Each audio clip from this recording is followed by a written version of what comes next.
It is for freedom that Christ has set us free. Stand firm, then, and do not let yourselves be burdened again by a yoke of slavery. Galatians 5:1.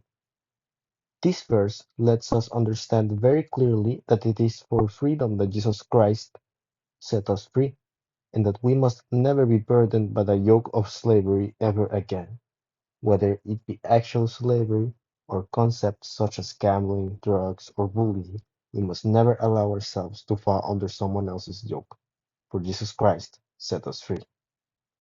In this video, I will be analyzing the short film known as The Perfect Goosies, directed and written by Andrew Mudge in 2002. The film takes place in a fictional prep school called Auburn Academy, and from the very beginning we are shown how different our protagonist named George Goosey is from the rest of the children around him.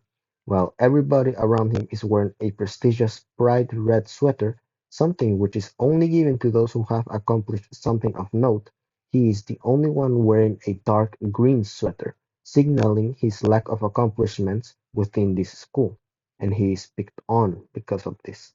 We can get further insights of our protagonist's experience within the prep school thanks to the author's comment made on an interview he had back in 2002, where he says, "It's about the experience of an unpopular kid, his hellish experiences at a prep school."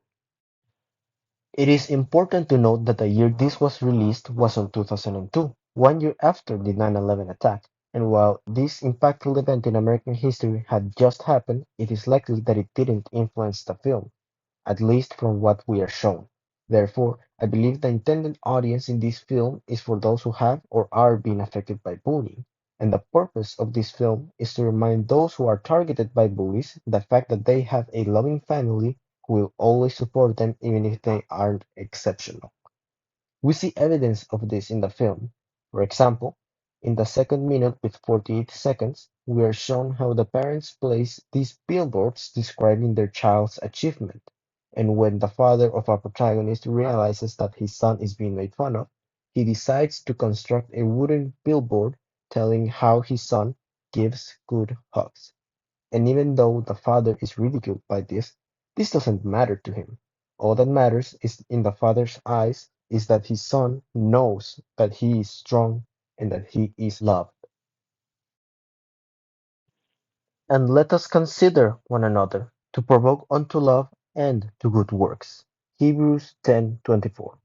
With all of this information, I believe it is safe to conclude that this film is portraying a humanist worldview, and the scene that makes this clear would be the one you saw at the beginning, where we are shown all the kids from Auburn Academy demanding a protagonist to hunk the hunk. We are not shown anything supernatural in this scene, only the cruel nature of man. The film itself does not endorse this way of thinking, however.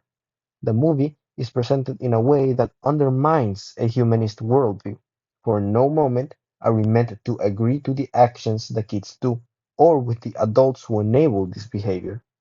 This humanist worldview does not align with a biblical view as well. In fact, the Bible disagrees with it. Hebrews 10:24 tells us to do the exact opposite of what we are shown in this scene.